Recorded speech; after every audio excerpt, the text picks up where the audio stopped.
இப்போதும் நினைத்தால் நெஞ்சம் நெகிழ்ந்திடுதே. கல்வாரி அன்பை எண்ணிடும் வேளை கண்கள் கலங்கிடுதே. கர்த்தாவும் பாடுகள் இப்போதும் நினைத்தால் நெஞ்சம் நெகிழ்ந்திடுதே. ஆண்டவராகிய இயேசு கிறிஸ்துவின் நாமத்தில் கல்வாரி நேசம் ஊழியங்கள் சார்பாக உங்கள் அனைவருக்கும் எங்கள் வாழ்த்துக்களை தெரிவித்துக் கொள்கிறேன். இன்றைக்கு கொடுக்கும் நான் செய்தியின் தலைப்பு தேவனுடைய சித்தம். ஏனென்றால் நாம் கடந்த 9 மாதங்களை கடந்து இந்த 10வது மாதத்தில் நாம் காலடி எடுத்து வைக்க ஆண்டவர் செய்தது ஆண்டவருடைய சுத்த கிருபை. நாம் அனைவரும் ஒவ்வொரு நாளும் அவருடைய சுத்த கிருபையை தாங்கிதான் நாம் நடந்து கொண்டிருக்கிறோம். ஆனால் அந்த கிருபையின் ஊடாக தேவனுடைய சித்தம் செய்கிறோமா என்பதை நாம் அறிந்து கொள்ள வேண்டியது மிகவும் முக்கியமான காரியம். ஏனென்றால் நாம் இருதயத்தில் நாம் அதிக புத்திமான்களாக இருக்கும்போது மட்டும்தான் நாம் தேவனுடைய சித்தம் செய்வதிலே ஒரு தூண்டுதலாக பெறுவோம். மற்றபடி அநேக காரியங்களில் நம்முடைய சித்தம் செய்கிறவர்களாக தான் நாம் நடந்து கொண்டு தேவனே அந்த சித்தத்தின்படி சுய சித்தத்தின்படி என்னை ஆசீர்வதிக்க வேண்டும் என்று கேட்டுக்கொண்டிருக்கிறோம். அநேகம் தரம் நம்முடைய ஜெபங்கள் கேட்கப்படாமல் போவதற்கு காரணம் எல்லாம் காரியங்களில் நம்முடைய சித்தப்படி செய்துவிட்டு ஆண்டவரே இதை ஆசீர்வதிக்க வேண்டும் என்று நாம் கூறி ஜெபிக்கிறோம். ஆகையால் இந்த காலகட்டங்களில் நாம் தேவனுடைய சித்தப்படி செய்து வாழ்கிறோமா என்று அறிய வேண்டியது அதிக முக்கியமான காரியம். ஏனென்றால் நாம் எப்படி வேண்டாலும் நடக்கலாம், எவ்வளவு பெரிய ஊழியக்காரங்களாகவும் இருக்கலாம். ஆனால் தேவனுடைய சித்தம் செய்து வாழும் பொழுதுதான் அது மிகவும் முக்கியமான காரியம், அது மிகவும் கஷ்டமான காரியம். நாம் தேவனுக்கு ஊழியம் கூட செய்து விடலாம், ஆனால் தேவனுடைய சித்தப்படி செய்வது என்பது நம்முடைய இருதய சிந்தனைகளையும் எண்ணங்களையும் ஒருமுகப்படுத்தி அவருக்கு முற்றிலுமாக நம் வாழ்க்கையை அவருக்கு ஒப்பு கொடுக்கும் போது மட்டும்தான் அது நடைபெறும். ஆனால் அப்படி ஒரு காரியம் நம் வாழ்க்கையில் நடந்துவிட்டால் நமக்கு வருகிற காரியங்களை எல்லாம் தேவன் பார்த்து கொள்வார். ஆபத்துகள் இடைஞ்சல்கள் எது வந்தாலும் கர்த்தரை பார்த்து கொள்வார், நம்மை காப்பாற்றுவார். ஆகையால் இந்த அக்டோபர் மாதத்திலிருந்து நாம் ஒரு கணக்கு வைத்துக் கொள்ள வேண்டும். நாம் எல்லா காரியத்திலும் தேவனுடைய சித்தம் செய்ய முற்படுகிறோமா என்று நாம் சிந்திக்க கடமைப்பட்டுள்ளோம். ஏனென்றால் இன்று அநேக திருமண அழைப்புதல்களில் இந்த காரியம் கர்த்தரால் வந்தது என்று குறிப்பிடப்பட்டுள்ளது. ஆனால் அந்த காரியம் முழு நிச்சயமாக தேவனை நம்பியை சார்ந்து அந்த காரியம் நடந்ததா என்று நாம் சிந்தித்தோம் என்றால் ஒரு சந்தேகம்தான். நம்முடைய விருப்பப்படி எல்லா காரியங்களையும் செய்துவிட்டு கடைசியில் ஒரு பொதுவாக இந்த காரியம் கர்த்தரால் வந்தது என்று கூறி தேவனுடைய சித்தத்தை நாம் செய்த மக்களாக மற்றவர்களுக்கு ஒரு தோற்றத்தை காண்பிக்கிறோம். அப்படி இருக்கக்கூடாது. முற்றிலுமாக மனப்பூர்வமாக நாம் தேவனுடைய சித்தத்தை சார்ந்து வாழ்கிற மக்களாக இருக்கும் பொழுது நாம் அநேக ஆசீர்வாதங்களை நாம் ஆண்டவராகிய இயேசு கிறிஸ்துவிடத்திலிருந்து பெற்றுக்கொள்ளலாம். இங்கு ஆண்டவராகிய இயேசு கிறிஸ்து மத்தேயு அதிகாரத்தில் ஒரு ஓமையை சொல்லுகிறார். ஒரு மனிதனுக்கு 2 குமாரர் இருந்தார்கள். முதல் மகனை நோக்கி நீ போய் என் தோட்டத்தில் வேலை செய் என்று கூறினான். அந்த மகன் எந்த எதிர்ப்பும் தெரிவிக்காமல் போகிறேன் தகப்பனே என்று கூறிவிட்டான். ஆனால் செல்லவில்லை. ஆனால் 2வது மகன் தகப்பன் படித்த பொழுது நான் செல்ல மாட்டேன் என்று கூறினான். பிற்பாடு மனம் வருந்தி அந்த வேலையை செய்தான். ஆகையால் ஆண்டவராக இயேசு கிறிஸ்துவை சொல்கிறார், இந்த 2 மகன்களில் யார் பிரதானமானவர்கள் என்று சொல்லும் பொழுது தகப்பனின் சித்தம் செய்தவன் தான் என்று. பிரியமானவர்களே, நாம் கர்த்தருடைய சித்தத்தை செய்யும் பொழுது நிச்சயமாகவே நாம் தேவனுடைய ஆசீர்வாதம் பெற்ற மக்களாக காணப்படுவோம். ஆகையால் இந்த காரியத்தில் நாம் சற்று கவனம் செலுத்தி தேவனுடைய சித்தம் என்பதை குறித்து சற்று அறிய முற்படுவோமாக. முதலாவது, இந்த வானத்தின் சேனைகள் எல்லாம் கர்த்தருடைய சித்தப்படிதான் நடக்கிறது. நாம் வானத்தை அண்ணாந்து பார்த்தீர்கள் என்றால் கொடான கோடியான நட்சத்திரங்கள், வானத்து சந்திரனும் சூரியனும் அது காலம் தவறாமல் சுழண்டு கொண்டே வருகிறது. நமக்கு காலநிலை பருவநிலையை மாற்றத்தை ஏற்படுத்தி வருகிறது. இந்த காற்றுகள் அந்தந்த நேரத்தில் சுழன்று அடித்து நமக்கு நல்ல மழையையும் தருகிறது. இந்த வானத்தில் நாம் பார்க்கிற வானத்து நட்சத்திரங்கள் எல்லாம் ஒரு சற்று தொலைவு நம் கண்ணுக்கெட்டு தூரம் அடிக்கிறான்.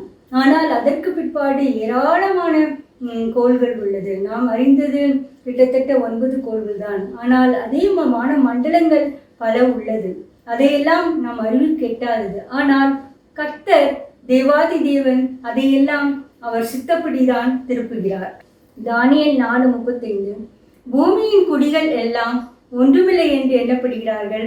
அவர் தமது சித்தத்தின்படியே வானத்தின் சேனையையும் பூமியின் குடிகளையும் நடத்துகிறார். அவருடைய கையை தடுத்து அவரை நோக்கி என்ன செய்கிறீர் என்று சொல்லத்தக்கவன் ஒருவனும் இல்லை என்றான்.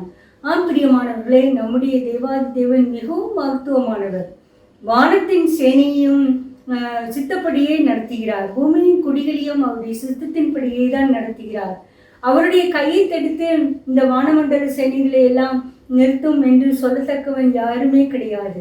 இன்று கூட வானிலை ஆராய்ச்சியாளர்கள் பல கோள்களை ஆராய்ச்சி செய்து இந்த வருடத்தில் இப்படி ஒரு கோள் நம் பூமியை தாக்கப் போகிறது, அதனால் என்னென்ன ஆபத்துக்கள் நேரிடலாம் என்று கணித்து ஒப்பிடுகிறார்கள். அது தேவனுடைய சித்தமாக இருந்தால் நம்மால் ஒன்றுமே சொல்லவே முடியாது. ஆகையால் நம் ஆண்டவராக இயேசு கிறிஸ்துவும் கூட சொல்கிறார், அவருடைய வருகையின் கடைசி நாட்களில் வானமண்டல சேனைகளில் பயங்கர அதிர்வுகள் உண்டாகும், வானத்தின் சேனையில் பல மாற்றங்கள் உண்டாகும், அங்கு சூரியன் கூட கம்பளி போல் கடுத்துவிடும், சந்திரனும் ஒளியை கொடாதிருக்கும் என்று கூறுகிறார். இதுதான் வானத்தின் சேனை எல்லாம் அவர் கையாட்கொள்கிறார், அவர் சித்தத்தின்படி செய்கிறார், அவர் கையை தடுத்து நிறுத்த முடியாது. ஆகையால் இத்தனை மகத்துவமான தேவனை நாம் கொண்டிருக்கிற நாம் அவருடைய சித்தப்படி நாம் நடந்து ஜீவிக்க வேண்டும் என்று ஒரு தேவனுக்கேற்ற ஒரு தெய்வ பயத்தை நாம் இருதயத்தில் தர வேண்டும் என்று நாம் அனுதினம் மன்றாட வேண்டும். நாம் மன்றாட்டில் அநேகந்தரம் ஆண்டவரே என்னை ஆசீர்வதியும், இந்த காரியத்தில் குறைவு இருக்கிறது, இந்த காரியத்தில் எனக்கு செழிப்பை தர வேண்டும் என்றெல்லாம் நாம் அதிகமாக கேட்போம். ஆனால் தேவனே உம்முடைய சித்தத்தை செய்கிற அறிவினால் என்னை நிரப்பும் என்று நாம் ஜெபிக்கிறோமா என்று நாம் சிந்திக்க கடமைப்பட்டுள்ளோம். அநேகம் தரம் அப்பேற்பட்ட ஒரு ஜெபத்தை செய்வதில்லை. காரணம், ஆண்டவருடைய சித்தம் என்னுடைய சித்தத்துக்கு மாறாக இருந்தால் என்ன செய்வது, அது எனக்கு பிரியமில்லாத ஒன்றாக இருக்குமே என்றெல்லாம் நினைத்து அப்பேற்பட்ட ஒரு ஜெபத்தை நாம் செய்ய முற்படுவதே இல்லை. நம் ஆண்டவராக இயேசு கிறிஸ்து கூட கற்பித்த பரலோக ஜெபத்தில் பரலோகத்தில் உம்முடைய சித்தம் செய்யப்படுவது போல பூமியிலேயும் உம்முடைய சித்தம் செய்யப்படுவதாக என்று சொல்லதான் கற்பித்தார். ஆகையால் நாமும் கூட அந்த பரலோக ஜெபத்தை அனுதினமும் நம் வாழ்க்கையில் சொல்லும் பொழுது நிச்சயமாகவே நாம் பரலோகத்தின் தேவனை சித்தப்படி செய்கிற மக்களாக நாம் மாறி போய்விடுவோம். எத்தனை மகத்துவமான தேவன் பாருங்கள்! வானத்தை சிருஷ்டித்தார், பூமி மண்டலங்களை சிருஷ்டித்தார், காற்றை படைத்தார், சூரிய சந்தனங்களை படைத்தார். அப்படி பெற்ற மகத்துவமான தேவனை நாம் சேவிப்பதற்கு எவ்வளவு ஸ்லாக்கியம் பெற்றவர்கள்! ஆகையால் அவருடைய சித்தப்படி நடக்க ஆண்டவர் கிருபை செய்வாராக. இரண்டாவது காரியம், நாம் பரலோக ராஜ்யத்தில் நாம் பிரவேசிக்க வேண்டும் என்றால் நாம் தேவனுடைய சித்தம் நாம் கண்டிப்பாக செய்திருக்க வேண்டும். நாம் ஒருவேளை மிகவும் பலத்த ஒரு ஊழியக்காரராக கூட இருக்கலாம், பலவிதமான அற்புதங்களையும் அடையாளங்களையும் செய்கிற ஊழியக்காரராக இருக்கலாம். அநேக தீர்க்கதரிசிகளை சொல்லி அநேக மக்கள் நம்மிடம் தீர்க்க தரிசன வார்த்தைகளையும் ஆசீர்வாதங்களையும் வாங்கி சென்றிருக்கலாம். அதன் மூலமாக நாம் ஒரு பெரிய ஸ்தாபனத்தை ஸ்தாபித்திருக்கலாம், ஒரு பெரிய கோட்டையை உருவாக்கி இருக்கலாம். நமக்கென்று நம்ம பின்பற்றுகிற மக்கள் ஏராளமான மக்கள், லட்சக்கணக்கான மக்கள் இருக்கலாம். ஆனால் அதையெல்லாம் நாம் கண்ணோக்கி பார்க்கும் பொழுது நிச்சயமாகவே நாம் நினைத்துக் கொள்வோம், ஒருவேளை இப்படிப்பட்ட தேவ மனிதன் நிச்சயமாகவே தேவனுடைய அனுக்கிரகம் பெற்றவர், அவருடைய சித்தம் செய்கிறவர் தான் என்று. ஆனால் ஆண்டவராக இயேசு கிறிஸ்துவின் பார்வையில் அது வேறு விதமாக இருக்கிறது. நாம் எவ்வளவு பெரிய ஊழியக்காரராக இருந்தாலும் தேவனுடைய சித்தம் செய்யாமல் போனால் நாம் பரலோக ராஜ்யத்தில் பிரவேசிப்பதே இல்லை. அதை அவர் இவ்வாறு கூறுகிறார், மத்தேயு 7:21. பரலோகத்தில் இருக்கிற என் பிதாவின் சித்தத்தின்படி செய்கிறவனே பரலோக ராஜ்யத்தில் பிரவேசிப்பேன் அல்லாமல் என்னை நோக்கி கர்த்தாவே கர்த்தாவே என்று சொல்லுகிறவன் அது பிரவேசிப்பதில்லை. அந்நாளில் அநேகர் என்னை நோக்கி கர்த்தாவே கர்த்தாவே உமது நாமத்தினாலே தீர்க்க தரிசனம் உரைத்தோம் அல்லவா, உமது நாமத்தினாலே அநேக அற்புதங்களை செய்தோம் அல்லவா என்பார்கள். அப்பொழுது நான் ஒரு காலம் உங்களை அறியவில்லை, அக்கிரம செய்யக்காரே என்னை விட்டு அகன்று போங்கள் என்று அவர்களுக்கு சொல்லுவேன். பிரியமானவர்களே, எப்படி ஒரு பரிதாபமான நிலைமை பாருங்கள்! வாழ்நாள் முழுவதும் தேவனுடைய சித்தப்படி நாம் ஊழியம் செய்யாமல் நாம் அநேக அற்புத அடையாளங்களையும் தீர்க்க தரிசனங்களையும் உரைத்தாலும் அநேக மக்களை நம்பால் ஈர்த்து கொண்டிருந்தாலும் அதனால் ஒரு பிரயோஜனமும் இல்லை.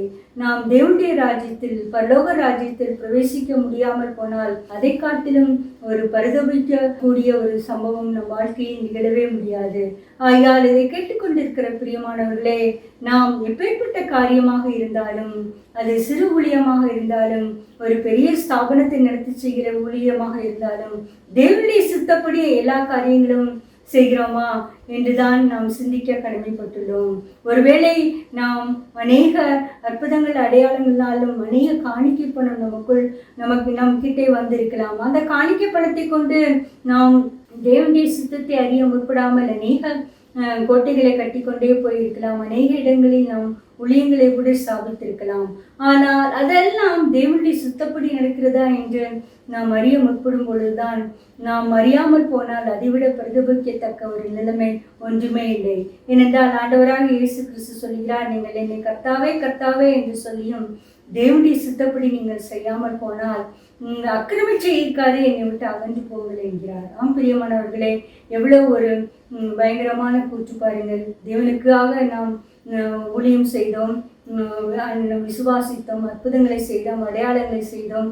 ஆனாலும் தேவன் கூறுகிற, அவரை சித்தப்படி செய்யாவிட்டால் தேவன் கூறுகிற ஒரே வார்த்தை, அக்கிரம செய்யாதே, என்னை விட்டு அகன்று போங்கள் என்கிறார். ஆகையால் அப்பேற்பட்ட ஒரு பரிதாப நிலைக்கு நாம் தள்ளப்பட்டு விடாதபடி மிகவும் எச்சரிக்கையாக ஜாக்கிரதையாக இருக்க வேண்டும். நாம் கணக்கு ஒப்புவிக்க தக்க ஒரு உக்ரானக்காரனை போல நாம் தேவனுக்கு முன்பாக செயல்பட வேண்டும். தேவன் அதற்கு கிருபை செய்வாராக. அடுத்ததாக, நம் தேவாதி தேவன் ஒரே மனம் உள்ளவர். அவர் ஒரு காரியத்தை செய்ய சித்தமுடையவராக இருந்து விட்டால் அந்த காரியத்தை விட்டு அவர் மனதை மாற்றவே முடியாது. நாம் மனிதர்கள், நாம் கூட ஒரு காரியத்தை செய்ய சித்தமுள்ளவதாக இருக்கும் பொழுது நம்மை குறித்து சில காரியங்கள் அநேகர் வந்து சொல்லும் பொழுது ஒருவேளை நாம் அவருடைய மனதை மாற்றிக்கொள்ளுவோம்.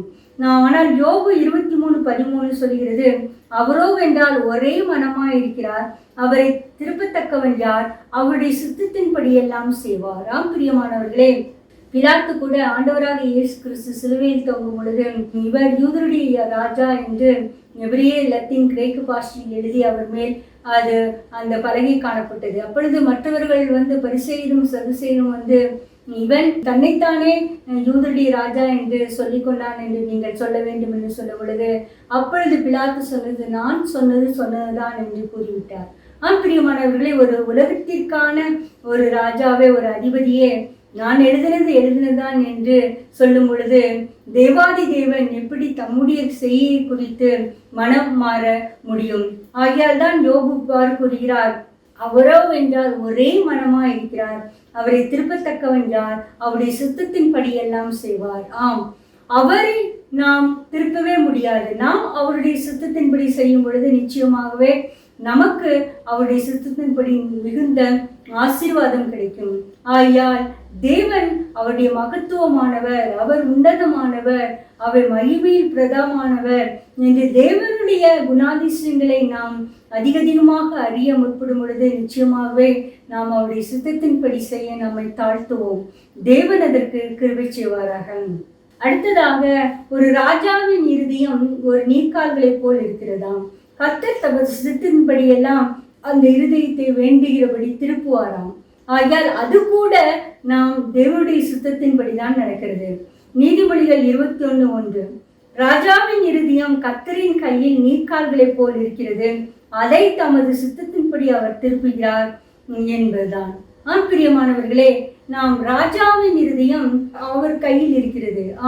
இங்கு கூட நாம் பிலாத்தை பற்றி அவர் சொன்னது எழுதினதே என்றார். ஏனென்றால் அந்த ராஜாவின் இறுதியை கூட நமக்கு சித்தமானால், நமக்கு பிரியான் தேவன் நமக்கு நம்மேல் அவர் பிரியம் வைத்தால் அதை கூட நமக்கு திருப்புவார். ஏனென்றால் ஒரு முறை மதர் தெரேசா அவர்கள் சொன்னார்கள், அவர்கள் அந்த ஒரு ஊழியத்தை ஆரம்பிக்கும் முன்பு அவர்கள் போப்பிடம் அனுமதி கேட்க வேண்டியதாக இருந்தது. ஆகையால் அந்த ஊழியத்தை செய்வதற்காக ஒரு அனுமதி கடிதத்தை எழுதி போப்புக்கு அனுப்பியிருந்தார்கள். அங்கு போப்புக்கு வரும் கடிதத்தில் ஆயிரக்கணக்கான கடிதங்கள் வரும் தினமும். அதையெல்லாம் போப் பார்க்க முடியுமா என்று தெரியாது. உதவியாளர்கள் தான் அதை பார்த்து சரிபார்த்து கொண்டிருப்பார்கள். ஆனால் ஏனோ அந்த நாளில் அவர்கள் மதர் தெரசாவுடைய அனுப்பின கடிதம் அந்த போப் ஆண்டவர் கையில் கிடைத்தபடினால் அவர் உடனே அவர்கள் செய்கிற ஊழியத்துக்கு ஒரு சாங்ஷன் கொடுத்தார். அதன் மூலம் எவ்வளவு பெரிய மகத்தான ஊழியம், உலகம் முழுவதும் இன்று பறந்து கிடைக்கிற ஊழியம் அவர்களுக்கு செய்ய முடிந்தது.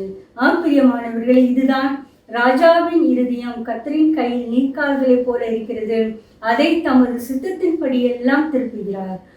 நாமும் கூட தேவனுடைய சித்தத்தை செய்ய முடிப்படும் பொழுது அது எத்தனை பெரிய ராஜாக்களாக இருந்தாலும் சரி, அதிகாரிகளாக இருந்தாலும் அவருடைய மனதை நமக்கு சாதகமாக திருப்பி தருவார். ஆகையால் நாம் ஒவ்வொரு காரியத்திலும் தேவனுடைய சித்தத்தை செய்து உழைத்தை ஆரம்பிக்கும் பொழுது, தொழிலை ஆரம்பிக்கும் பொழுது, நம்முடைய காரியத்தை செய்யும் பொழுது நிச்சயமாகவே நம் எல்லா மற்றவர்கள் கண்களில் நமக்கு தேவன் தயவு கிடைக்கும்படி செய்வார். தேவன் அதற்கு கிருபை செய்வாராக.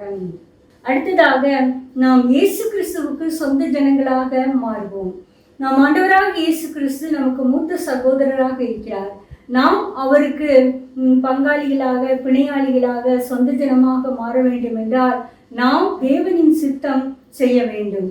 அப்பொழுதுதான் தேவன் நமக்கு தகப்பனாக ஆவார். நம் ஆண்டவராக இயேசு கிறிஸ்து நமக்கு மூத்த சகோதரராக வருவார். அந்த காரியத்தில் நாம் இருக்கும் பொழுது நாம் ஆண்டவராக இயேசு கிறிஸ்துவின் மூத்த சகோதரராக பெறுவதற்கு நாம் நிச்சயமாகவே தேவாதி தேவனின் திருவுள சித்தப்படி செய்வது அவசியமாக இருக்கிறது. மத்தேயு 12:50 பரலோகத்தில் இருக்கிற என் பிதாவின் சித்தத்தின்படி செய்கிறவன் எவனோ அவனே எனக்கு சகோதரனும் சகோதரியும் தாயுமாய் இருக்கிறார்கள் என்றார்கள். பிரியமானவர்களே, ஒருவரை ஆண்டவராக இயேசு கிறிஸ்துவிடம் அவருடைய தாயும் அவருடைய சகோதரர்களும் நின்று அவரை பார்க்கும்படி அனுமதி கேட்டார்கள். அப்பொழுது சீஷர்கள், ஏதோ உம்மை பார்க்க முடியும், தாயும் உம்முடைய சகோதரர்களும் வெளியே நிற்கிறார்கள் என்று சொன்ன பொழுது உடனே ஆண்டவராக இயேசு கிறிஸ்து சொன்னது, பரலோகத்தின் தேவனுடைய சுத்தத்தின்படி செய்கிறவர்களே எனக்கு தாயும் சகோதரியும் சகோதரனுமாக இருக்கிறார்கள் என்றார்கள். பிரியமானவர்களே, நாம் தேவாதி தேவனின் எல்லா சுதந்திரங்களையும் எல்லா ஆசீர்வாதங்களையும் இந்த உலகத்தில் உள்ள பொருளாதார ஆசீர்வாதங்களையும் நாம் அனுபவிக்க வேண்டுமென்றால் நிச்சயமாகவே நாம் ஆண்டவராக இயேசு கிறிஸ்துவுக்கு சகோதர சகோதரிகளாக மாற வேண்டும். அதற்கு ஒரே காரியம், நம் எல்லா காரியத்திலும் நம் வாழ்க்கையில் நடக்கிற எல்லா சிறிய காரியங்களாலும் பெரிய காரியங்களாலும் தேவனுடைய சித்தப்படி செய்வது மிகவும் கடமையாக இருக்கிறது. நாம் சிறுவயதாக இருக்கும் பொழுது தேவனுடைய சித்தம் செய்வது என்பது இன்னதென்று அறியாமல் இருப்போம். ஆனால் நாம் தேவரே அதற்கு சித்தத்துக்கான காரியங்களை அவர் திருப்பும் பொழுது அது சற்று சங்கடமாக இருந்தாலும் பிற்பாடு அந்த காரியங்களை நாம் யோசித்து பார்க்கும் பொழுது நிச்சயமாகவே அது ஒரு ஆசீர்வாதமாக முடியும். விசேஷமாக இதை கேட்டுக்கொண்டிருக்கிற மாணவ மாணவிகளே, நீங்கள் உங்கள் கல்வி தரத்தில் அடுத்தது என்ன படிக்க வேண்டும் என்பதில் நாம் தேவனுடைய சித்தத்தை அறிந்து செயல்படுவோமானால் நாம் நிச்சயமாகவே படிப்பை முடித்தவுடன் உடனடியாக நமக்கு ஒரு நல்ல வேலையும் நல்ல பொசிஷனும் தேவன் ஆயத்தப்படுத்தி வைத்திருப்பார். ஆனால் தேவனுடைய சித்தத்தின்படி நாம் நம்முடைய விருப்பப்படி அதிகமாக பொருட்செலவு செய்து நாம் அந்த படிப்பை முடிக்கும் பொழுது நமக்கு கடைசியில் அதற்கேற்ற ஒரு வேலை கிடைக்குமா என்பது ஒரு சந்தேகம்தான். ஆகையால் இதை கேட்டுக்கொண்டிருக்கிற பிரியமானவர்களே, முக்கியமாக நாம் வாழ்க்கை துணையை தேர்ந்தெடுக்கும் விஷயத்திலும் நம்முடைய படிப்பு விஷயத்திலும் மேற்படிப்பு விஷயத்திலும் தேவனை சார்ந்த காரியங்களை நடத்துகிறோமா என்று நாம் சிந்திக்க கடமைப்பட்டுள்ளோம். அப்படி செய்யும் பொழுதுதான் நாம் உலகத்தில் மிகவும் ஆசீர்வாதமாக்கப்பட்ட மக்களாக தான் இருப்போம். அதுதான் தேவன் கூறினது, என்னுடைய சித்தத்தின்படி செய்கிறவனே எனக்கு தாயும் சகோதரியும் சகோதரனுமாக இருப்பார்கள். நாம் நிச்சயமாகவே நம் ஆண்டவராக இயேசு கிறிஸ்துவுக்கு சகோதரனும் சகோதரியுமாக ஆகும் பொழுது நாமும் கூட ஆசீர்வதிக்கப்பட்டவர்களாக ஐஸ்வர்ய சம்பன்னராக மாறி போய்விடுவோம். தேவன் அதற்கு கிருபை செய்வாராக. அடுத்ததாக ஆண்டவராக இயேசு கிறிஸ்து தேவ சித்தம் செய்கிறவராக இருந்தார். ஏனென்றால் நாம் தேவ சித்தம் செய்யும் பொழுது நிச்சயமாகவே அநேக பாடுகள், அடிகள், கண்ணீர்கள், நிந்தையான பாதைகள் வரும். அந்த பாதையெல்லாம் பார்த்து நாம் பயந்து விடக்கூடாது. அநேகர் இன்று தேவ சித்தம் செய்வதற்கு தயங்குவதற்கு காரணம், நாம் சித்தப்படி செய்தால் நிச்சயமாகவே நாம் சிலுவையை சுமக்க வேண்டும், அது நிந்தனைகள் அவமானங்கள் வரும், எல்லாமே ஆசீர்வாதிக்கப்பட்ட நேரமாக இருக்க முடியாது. இழப்புகள் வரும், மற்றவர்கள் நம்மை கேலி பேசும் நேரங்கள் வரும். இதையெல்லாம் நாம் தவிர்க்க வேண்டும் என்றால் நாம் தேவனுடைய சித்தம் செய்யாமல் இருப்பதுதான் நல்லது என்று நினைத்து தங்கள் காரியத்தை தாங்களே பார்த்து கொள்கிறார்கள். ஆனால் அது தவறு பிரியமானவர்களே. நம் ஆண்டவராக இயேசு கிறிஸ்துவை பிதாவின் சித்தப்படி செய்தார். ஏனென்றால் அவர் சிலுவை பாடுகளை அனுபவிக்குவதாக கெத்செமனே தோட்டத்தில் ஜெபித்தார். அவருக்கு தெரியும் இந்த சிலுவை பாடுகளுக்கு முன்னதாக நாம் எத்தனை கசேடிகள் எனக்கு கொடுக்க போகிறார்கள், முள்முடி வைக்க போகிறார்கள், கனமான சிலுவையை சுமத்த போகிறார்கள், ஆணி எடுத்து என்னை கொல்ல போகிறார்கள், எல்லாம் அவர் கண்களுக்கு முன்பாக இருந்தது. அவர் மனிதகுமாரராக இருந்ததனால் அதிகமாக சோர்ந்து போய் அதிகமாக கலங்கி போனார். ஆகையால் இவ்வாறு ஜெபம் பண்ணுகிறார் கெத்செமனே தோட்டத்தில். மத்தேயு 26:9. சற்று அப்புறம் போய் முகம் குப்புற விழுந்து, என் பிதாவே, இந்த பாத்திரம் என்னை விட்டு நீங்க கூடுமானால் நீங்கும்படி செய்யும். ஆயினும் என் சித்தத்தின்படி அல்ல, உம்முடைய சித்தத்தின்படியே ஆக கடவுது என்று ஜெபம் பண்ணினார். பிரியமானவர்களே, அவருக்கும் ஒரு பயம் இருந்திருக்கும், ஒரு கலக்கம் இருந்திருக்கும், ஒரு வியாகுலம் இருந்திருக்கும். ஆகையால் தான் அவர் பிதாவை நோக்கி, ஆண்டவரே, உம்முடைய சித்தமானால் இந்த பாத்திரத்தை என்னை விட்டு நீங்கும்படி செய்யும் என்று சிறிது நேரம் ஜெபம் பண்ணி கொண்டே இருந்தார். எவ்வளவு நேரம் என்று தெரியாது. ஆனாலும் அதற்கு ஏற்ற பதிலை அவர் பிதாவினிடத்திலிருந்து கேட்க முடியாதபடியால் மறுபடியும் அவர் ஜெபத்தை மாற்றி தன்னை முற்றிலுமாக பிதாவின் சித்தத்துக்கு ஒப்புக் கொடுக்கிறார். மத்தேயு 26:42. அவர் மறுபடியும் 2ஆம் தினம் போய், என் பிதாவே, இந்த பாத்திரத்தில் நான் பானம் பண்ணினால் ஒழிய இது என்னை விட்டு நீங்க கூடாதாயில் உம்முடைய சித்தத்தின்படி ஆக்கடவுது என்று ஜெபம் பண்ணினார். பிரியமானவர்களே, அவர் வேள்வை ரத்தத்தின் பெருந்தொழிலால் கீழே விழுந்த பொழுது ஒரு தேவதூதன் வந்து அவரை பலப்படுத்தினார். பயப்படாதே, தேவனுடைய சித்தம் நீ செய்ய வேண்டும் என்பது. ஆகையால் தான் அவர் கூறுகிறார், ஆண்டவரே, இந்த பாத்திரம் நான் பானம் பண்ணினால் ஒழிய என்னை விட்டு நீங்க இருக்குமானால் உங்களுடைய சித்தத்தின்படி ஆக்கடவுது என்று தன்னை முற்றிலுமாக ஒப்பு கொடுத்தார். பிரியமானவர்களே, நாம் தேவனுடைய சித்தம் செய்யும் பொழுது நிச்சயமாகவே நம்மளுக்கு சோதனைகள், வேதனைகள், நிந்தைகள், அவமானங்கள், பரிகாசங்கள், சிலுவைப்பாடுகள் எல்லாம் வரும். ஆனாலும் அந்த காரியங்களை அனுபவித்தாலொழிய தேவ சித்தம் செய்ய முடியாமல் இருந்தால் தேவனுடைய சித்தத்துக்கு நாம் முற்றிலுமாக ஒப்பு கொடுக்கும் பொழுது நிச்சயமாகவே அதை கடந்து ஒரு பெரிதான மகிமை நமக்கு காத்திருக்கும். தேவன் ஆண்டவராக இயேசு கிறிஸ்துவை மரணத்திலிருந்து உயிரோடு எழுப்பினது போல நிச்சயமாகவே நம்முடையும் அந்த பாடுகளில் இருந்து விடுவிக்க வல்லவராக இருக்கிறார். ஆகையால் அதை கேட்டுக்கொண்டிருக்க பிரியமானவர்களை, நீங்கள் சோர்ந்து போக வேண்டாம். ஒருவேளை நீங்கள் உள்ளத்தில் நினைத்து கொண்டிருக்கலாம், நான் தேவனுடைய சித்தம் தானே செய்து கொண்டே இருக்கிறேன், எனக்கு ஏன் இவ்வளவு கஷ்டம், எனக்கு ஏன் இவ்வளவு துன்பம், எவ்வளவு அவமானம். கவலைப்பட வேண்டாம். ஆண்டவராக இயேசு கிறிஸ்துவின் கிருபை உங்களை முற்றிலுமாக தாங்கும். நிச்சயமாகவே இந்த பாடுகள், கஷ்டங்கள் எல்லாம் ஒழிந்து போகும். தேவனுடைய மகிமையை நாம் நிச்சயமாக காண முற்படுவோம். தேவன் அதற்கு கிருபை செய்வாராக. அடுத்ததாக, நாம் பரிசுத்த ஆவியானவரை நாம் உள்ளத்தில் பெற்று இருக்கும் பொழுது பரிசுத்த ஆவியானவர் தேவனுடைய சித்தத்தின்படி நாம் ஜெபிக்க அவர் செய்வார்.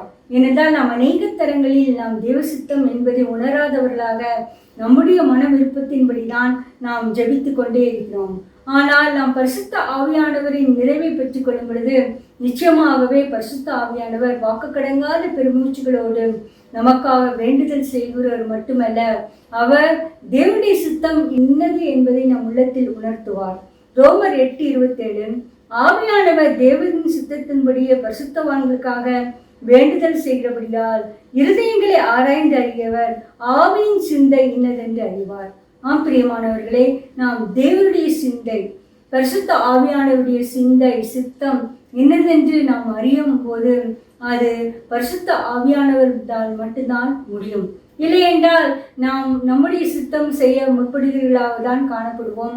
அதற்கு ஏராளமான காரணங்களை சொல்லி, நியாயமான காரணங்களை சொல்லி அதை நாம் நியாயப்படுத்த முற்படுவோம்.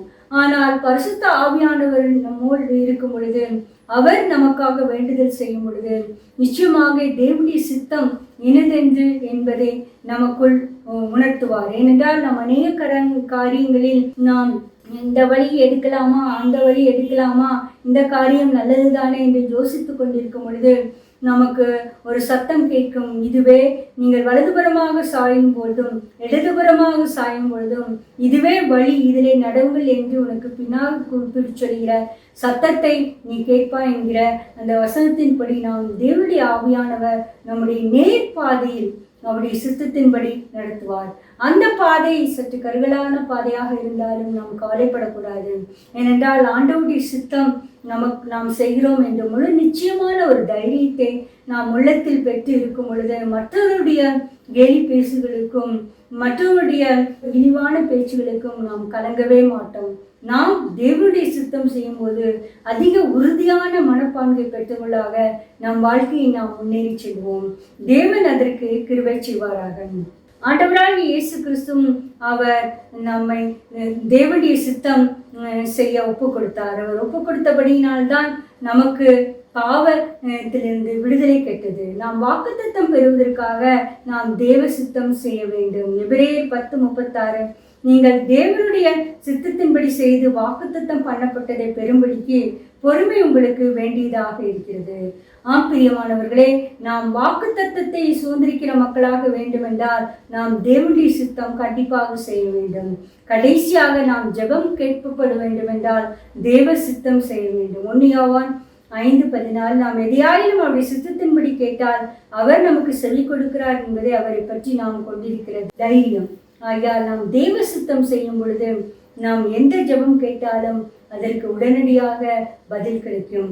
ஆகையால் இதை கொண்டு நாம் தேவ சித்தம் செய்கிற மக்களாக முற்படுவோம். ஜெபம் எங்களை நேசிக்கிற அன்பான பிதாவே, தேவனுடைய சித்தம் என்பதை பற்றி நாங்கள் சற்று சிந்தித்தோம். கர்த்தாவே, ஆண்டவராகிய இயேசு கிறிஸ்துவை போல நாங்கள் தேவனுடைய சித்தம் செய்யப்படுகிறவர்களாக, நாங்கள் வாக்குத்தத்தத்தை பெற தேவனுடைய சித்தம் செய்கிறவர்களாக, எங்கள் ஜெபம் கேட்கப்பட தேவனுடைய சித்தம் செய்கிறவர்களாக, நாம் பரலோக ராஜ்யத்தில் நாங்கள் பிரவேசிக்கிறதுக்கு தேவனுடைய சித்தம் செய்யப்படுவர்களாக, நாங்கள் போகிற பாதை அதிக கடுமையான பாதையாக இருந்தாலும் ஆண்டவராக இயேசு கிறிஸ்துவை போல் கெத்செமனே தோட்டத்தில் ஒப்பு கொடுத்தது போல பிதாவே உம்முடைய சித்தம் செய்ய ஒப்பு கொடுக்கிறேன் என்று ஒப்பு கொடுக்க கிருபை செய்ய வேண்டும் என்று கெஞ்சுவோம். பரிசுத்த ஆவியானவரை நாங்கள் பெற்று ஆண்டவரை தேவ சிந்தை என்பதை அறிந்து கொள்ள கிருபை செய்ய வேண்டும் என்று கெஞ்சுகிறோம்.